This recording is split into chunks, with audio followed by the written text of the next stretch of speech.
আসসালামু আলাইকুম। আপনাদেরকে প্রথমেই আমি রমজানের শুভেচ্ছা জানাচ্ছি, রমজানুল মোবারক।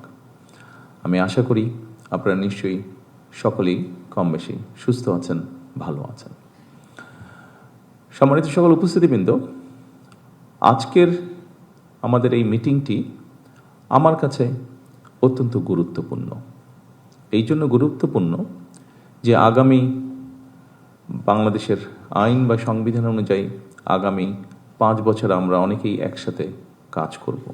সেজন্য আমি আমার যে সকল সহকর্মীদের সাথে, সেটি যেই পর্যায়েই হোক না কেন, আমার যে সকল সহকর্মীদের সাথে কাজ করব, নিশ্চয়ই আপনার এবং আমার উভয়ের প্রয়োজন অন্তত একটি সৌজন্যমূলক, আমাদের মধ্যে যদি একটি সম্পর্ক থাকে, একটি আনুষ্ঠানিকতা থাকে, সেটি আমাদের উভয়ের জন্য আগামী দিনে কাজ করতে সুবিধা হবে। উপস্থিতিবৃন্দ, আমরা আজকে যারা এখানে উপস্থিত হয়েছি, আমরা আমাদের বিভিন্ন অবস্থান থেকে এখানে উপস্থিত হয়েছি। প্রথমেই আমি মনে করি আল্লাহর দরবারে আমাদের শুকরিয়া আদায় করা উচিত যে আমাদের প্রত্যেককে, আপনারা যে পর্যায় থেকেই এখানে উপস্থিত হয়েছেন, যেই র্যাঙ্কেই আপনারা কাজ করছেন না কেন, প্রত্যেকেই কিন্তু আপনারা একটি অত্যন্ত গুরুত্বপূর্ণ জায়গায় কাজ করছেন। এমন একটি আপনারা জায়গায় কাজ করছেন যেখানে সমগ্র জাতির, সমগ্র দেশের একটি দায়িত্বভার বিভিন্নভাবে আপনার উপরে কিন্তু অর্পিত আছে। উপস্থিতিবৃন্দ, আমরা যে দেশটিতে বাস করছি, এই দেশটির সম্পর্কে কম বেশি আমাদের একটি ধারণা আছে। আমরা এই দেশেই জন্মেছি, এই দেশে আমরা বড় হয়েছি। এই দেশের কোথায় কি আছে, মানুষ কিভাবে থাকছে, মানুষ কতটুকু ভালো আছে, কতটুকু খারাপ আছে, তাদের শিক্ষা ব্যবস্থা কি, তাদের স্বাস্থ্য ব্যবস্থা কি, তাদের জীবনযাত্রা কেমন, এই সব কিছুই কিন্তু কম বেশি এখানে উপস্থিত প্রত্যেকটি মানুষেরই ধারণা আছে। এবং সেই জন্যই আমি বলেছি আল্লাহর কাছে আমাদের শুকরিয়া আদায় করা উচিত যে আল্লাহ আমাদেরকে সুযোগ দিয়েছেন এমন একটি জায়গায় কাজ করার, যেখানে আমরা কাজ করলে, আমরা যদি আমাদের উপর অর্পিত দায়িত্ব সঠিকভাবে আমরা পালন করতে পারি, নিশ্চয়ই আমরা এই যে প্রায় 20 কোটি মানুষ দেশে, যে 55,126 বর্গ মাইল, যে দেশটি নিয়ে আমরা গৌরব বোধ করি, যে দেশটিকে আমরা আপন মনে করি, যে দেশটিকে আমরা আমাদের প্রথম এবং শেষ ঠিকানা মনে করি, এই দেশ এবং এই দেশের যারা নাগরিক, তাদের আমরা ভাগ্যের পরিবর্তন করতে সক্ষম। আমরা উপস্থিতিবৃন্দ, আমি আপনাদের সামনে আজকে অবশ্যই একটি দায়িত্ব নিয়ে আপনাদের সামনে আমি বসে আছি, বা আপনাদের সাথে কাজ করছি, বা আপনাদের সামনে উপস্থিত হয়েছি। কিন্তু তার আগে একটি পরিচয় আছে, আমি একজন রাজনৈতিক কর্মী এবং একটি রাজনৈতিক দলের আমি প্রতিনিধিত্ব করি। কিছুদিন আগে দেশে একটি নির্বাচন অনুষ্ঠিত হয়েছে। এই নির্বাচনে আমরা দেখেছি বাংলাদেশের মানুষ নির্দ্বিধায়, মুক্তভাবে, স্বাধীনভাবে, ভয় ভীতিহীনভাবে তাদের ভোট প্রদান করেছে। বিশ্বের যে কোনো গণতান্ত্রিক রাষ্ট্রে যখন রাজনৈতিক দলগুলো নির্বাচনে অংশগ্রহণ করে, তাদের কিছু বক্তব্য থাকে, তাদের কিছু কর্মপরিকল্পনা থাকে, যেই কর্মপরিকল্পনাকে আমরা ম্যানিফেস্টো বলি। এবং সেই ম্যানিফেস্টো তারা উপস্থাপন করে জাতির সামনে।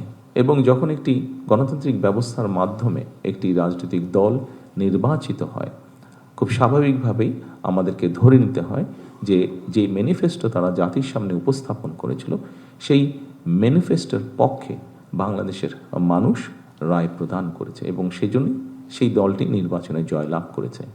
বাংলাদেশের ক্ষেত্রে গত 12 তারিখে যে নির্বাচন অনুষ্ঠিত হয়েছে, সেই নির্বাচনে আমার দল এবং একই সাথে অন্যান্য রাজনৈতিক দল যারা জাতীয় নির্বাচনে অংশগ্রহণ করেছিলেন, প্রত্যেকেই তারা তাদের অবস্থান থেকে তাদের দর্শন বা ম্যানিফেস্টো উপস্থাপন করেছেন, তাদের পরিকল্পনা উপস্থাপন করেছেন।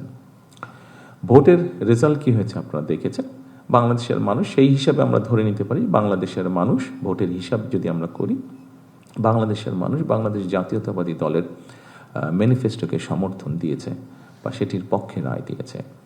এবং রাজনৈতিক দল হিসাবে আমরা যে ম্যানিফেস্টো জনগণের সামনে উপস্থাপন করেছি, সেই ম্যানিফেস্টো স্বাভাবিকভাবে আমরা বাস্তবায়ন করব। এবং একই সাথে পৃথিবীর যে কোনো গণতান্ত্রিক রাষ্ট্রে যখন একটি রাজনৈতিক দল যারা জয়লাভ করে সরকার গঠন করে তারা তাদের ম্যানিফেস্টো বাস্তবায়ন করে। তবে এই ম্যানিফেস্টোকে যদি আমাদের বাস্তবায়ন করতে হয়, খুব স্বাভাবিকভাবে আপনারা যারা প্রজাতন্ত্রের যারা কর্মকর্তা এবং কর্মচারীবৃন্দ, অবশ্যই আপনাদের সহযোগিতা প্রয়োজন।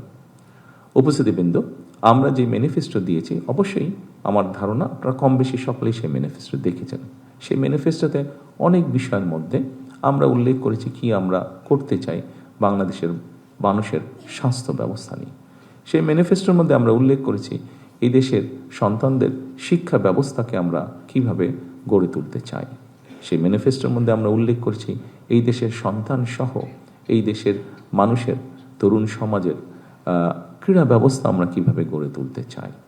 আমরা উল্লেখ করেছি আমাদের ম্যানিফেস্টোতে আমরা নারীকে এম্পাওয়ার্ড করার জন্য তাদেরকে আমরা কিভাবে সহযোগিতা করতে চাই, সেটি শিক্ষার ক্ষেত্রে হোক, সেটি অর্থনৈতিকভাবে নারীদেরকে স্বাবলম্বী করে গড়ে তোলার ক্ষেত্রে হোক।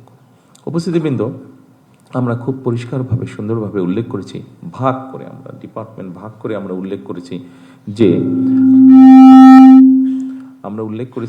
আমরা কিভাবে এই দেশের মানুষের কর্মসংস্থানের ব্যবস্থা করতে চাই, সেটি দেশীয় বিনিয়োগের মাধ্যমে হোক, সেটি বিদেশি বিনিয়োগের মাধ্যমে, সেটি বন্ধ কলকারখানাগুলো চালু করার মাধ্যমে হোক। অর্থাৎ মানুষ যাতে বেকার না থাকে, যত কম সংখ্যক মানুষ বেকার থাকবে দেশের জন্য ততটা ভালো হবে, মানুষ ততটা স্বাচ্ছন্দ্যে থাকবে। অর্থাৎ আমরা চেয়েছি এই দেশের মানুষ কাজ করতে জানে, কাজে তাদেরকে কাজের পরিবেশ তৈরি করে দেওয়া। উপস্থিতিবৃন্দ, আমরা আমাদের ম্যানিফেস্টোতে উল্লেখ করেছি একটি খুব গুরুত্বপূর্ণ বিষয়, সেটি হচ্ছে এক, মানুষকে অবশ্যই সেফ ফিল করতে হবে। সেটি রাস্তাঘাটে হোক, সেটি তার অফিস আদালতে হোক, সেটি পথ চলায় হোক, সেটি তার ব্যবসা বাণিজ্য হোক, এমনকি সেটি পরিবার নিয়ে যখন সে ঘরে থাকবে সেখানেই হোক। কাজটি অনেক কঠিন, কিন্তু আমি মনে করি আপনারা সহ প্রজাতন্ত্রের সমগ্র বাংলাদেশের প্রজাতন্ত্রের যত কর্মকর্তা কর্মচারী আছেন, আমরা যদি সকলে মিলে একসাথে কাজ করি, নিশ্চয়ই আমরা সেরকম একটি পরিস্থিতি গড়ে তুলতে সক্ষম হব। উপস্থিতিবৃন্দ, আরেকটি বিষয় আছে যেই বিষয়টিকে আমরা অ্যাড্রেস করতে চাই। যেভাবেই হোক এই বিষয়টি আমাদের সকল ব্যবস্থাকে, সমাজের সকল ব্যবস্থা, রাষ্ট্রের সকল ব্যবস্থাকে অনেক পিছিয়ে দিয়েছে, অনেক ক্ষেত্রে ধ্বংসের দ্বার প্রান্তে নিয়ে গিয়েছে। সেটি হচ্ছে দুর্নীতি। একটি বিষয় আছে যেই বিষয়টিকে আমাদেরকে অবশ্যই অ্যাড্রেস করতে হবে। কিন্তু এই বিষয়টিকে একটি রাজনৈতিক দল হিসাবে, সরকার হিসাবে যদি আমরা অ্যাড্রেস করতে চাই, অবশ্যই আপনাদের মতন মানুষ যারা আছেন তাদের সহযোগিতা, তাদের 100% সহযোগিতা ছাড়া আমাদের পক্ষে সেটি সম্ভব হবে না। এবং আমি আমার রাজনৈতিক সরকারের পক্ষ থেকে আমি দৃঢ়ভাবে বিশ্বাস করতে চাই এখানে উপস্থিত যে সকল প্রজাতন্ত্রের কর্মকর্তা কর্মচারীবৃন্দ আছেন, আপনাদের পূর্ণ সহযোগিতা আমরা ইনশাল্লাহ পাবো, এটি আমরা দৃঢ়ভাবে বিশ্বাস করি। উপস্থিতিবৃন্দ, আপনারা এখানে সকলেই অভিজ্ঞ কর্মকর্তা এবং কর্মচারীবৃন্দ। স্বাভাবিকভাবেই একটি বিষয় আমাদের কাছে খুবই গুরুত্বপূর্ণ, সেটি হচ্ছে অবশ্যই সরকারের মূল দুটো বিষয় থাকে। একটি হচ্ছে দেশের এবং রাষ্ট্রের স্বার্থে অবশ্যই অনেকগুলো কাজ আছে যেটি দেশকে, দেশের রাষ্ট্রের স্বার্থে আমাদেরকে যেটি ফলো করতে হয়, সেটি হচ্ছে বিভিন্ন রাষ্ট্রীয় ব্যাপারে কিছু গোপনীয়তা থাকে।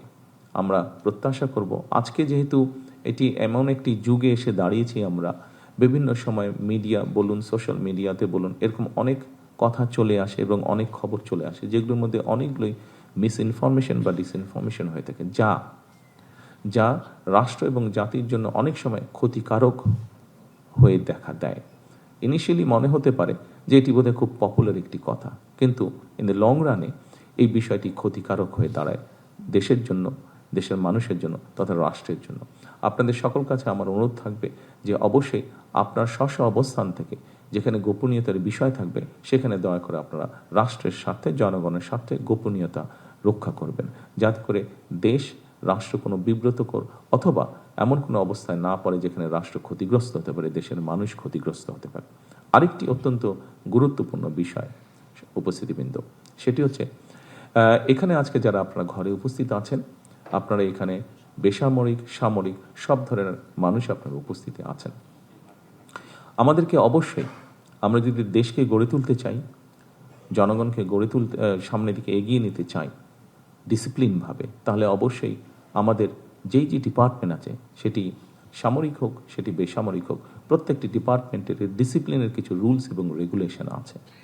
আমার প্রত্যাশা থাকবে আপনাদের কাছে সেই রুলস এবং রেগুলেশনগুলো ডিসিপ্লিনের ক্ষেত্রে আমরা কঠোরভাবে মেনে চলার চেষ্টা করব। কারণ উপস্থিতিবৃন্দ, স্বাভাবিকভাবে সাধারণ মানুষ কিন্তু চেষ্টা করবে আমাদেরকে দেখেই শেখার জন্য, এবং যেহেতু তারা আমাদেরকেই ফলো করার চেষ্টা করবে, সেই জন্যই আপনার এবং আমার এবং আমাদের সকলের দায়িত্ব হচ্ছে এই ডিসিপ্লিনগুলোকে আমরা যদি মেনে চলি, স্বাভাবিকভাবে এটি আস্তে আস্তে মানুষের মধ্যে এই জিনিসগুলো ছড়াতে শুরু করবে এবং আমাদের পক্ষে সম্ভব হবে জাতিকে একটি ডিসিপ্লিন জায়গায় নিয়ে আসার জন্য। এটি বলাটা একটু বিব্রতকর ব্যাপার, তারপরেও আমরা যদি রাস্তায় বের হই, আনফর্চুনেটলি যেহেতু কথাটা সত্য, আমাদের মধ্যেই আমাদের দেশের ভিতরেই ঘটছে জিনিসটা এবং আমরা চোখের সামনেই দেখছি, সেই জন্যই আমি আপনাদের সামনে আলাপ করছি। আমরা যদি এই মুহূর্তে রাস্তায় বের হই বা ঢাকা শহর সহ বাংলাদেশের যে কোনো রাস্তায় বের হই, নির্দ্বিধায় আমরা বলতে পারি যে রাস্তায় কোনো ডিসিপ্লিন নেই। উপস্থিতিবৃন্দ, একজন বিদেশি বিনিয়োগকারী যখন এয়ারপোর্টে নামবে, সে কিন্তু বাংলাদেশটি কেমন, বাংলাদেশে সে কতটুকু নিরাপদ, বা বাংলাদেশে কতটুকু সে কিভাবে চলতে পারবে, কিভাবে সে এখানে বিনিয়োগ সহ যে কোনো কাজ সহজভাবে করতে পারবে, এটি সে রাস্তায় বের হলেই বুঝতে পারবে যে বুদ্ধিমান লোক। সেই জন্যই আমি বলেছি যে ডিসিপ্লিনটা অত্যন্ত গুরুত্বপূর্ণ। আমি রাস্তার ডিসিপ্লিনটা আপনাদেরকে উদাহরণ দিয়ে বোঝানোর চেষ্টা করেছি। এরকম অবস্থা সোজা বাংলায় যেটাকে বলে অনেকটা হয়তো হজবরল, এরকম একটা শব্দ আমরা ব্যবহার করি, এরকম অবস্থা হয়তো আমাদের রাষ্ট্রের বিভিন্ন জায়গায় আছে। আমাদের দায়িত্ব সেই বিষয়গুলোকে ধীরে ধীরে, একদিনে হবে না কোনো বিষয়, ধীরে ধীরে সেই বিষয়গুলোকে ঠিক করে নিয়ে আসা। আপনারা এখানে অনেকেরই আপনাদের সৌভাগ্য হয়েছে, কম বেশি হয়তো অনেকেরই সৌভাগ্য হয়েছে, বিশেষ করে যারা কর্মকর্তাবৃন্দ আছেন, পৃথিবীর ভালো ভালো দেশগুলো সফর করার। যে সকল ভালো ভালো দেশে আপনারা সফর করেছেন, আপনাদের কাজের জন্যই আপনারা সফর করেছেন হয়তো অধিকাংশ ক্ষেত্রে। নিশ্চয়ই মানুষ হিসাবে যখন আপনি সেই দেশগুলোতে গিয়েছেন, আপনি একজন কর্মকর্তা হিসাবে গিয়েছেন, বাংলাদেশের সরকারের কর্মকর্তা হিসাবে হয়তো সরকারি কাজে গিয়েছেন, কিন্তু একটা সময় তো আপনি মানুষ হিসাবেও চিন্তা ভাবনার সুযোগ পেয়েছেন, যখন পথে বেরিয়েছেন, যখন তাদের ট্রাফিক ব্যবস্থা দেখেছেন, যখন তাদের অফিস আদালতের ব্যবস্থা দেখেছেন।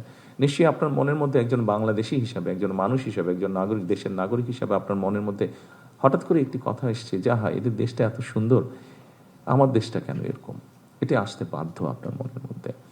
উপস্থিতিবৃন্দ, যেই দেশটিকে নিয়ে আপনি আফসোস করেছেন, এই দেশটিতেও মানুষ আছে, এবং যেই দেশটিকে আপনি উদাহরণ হিসাবে চিন্তা করছেন, সেই দেশটিতেও মানুষ আছে।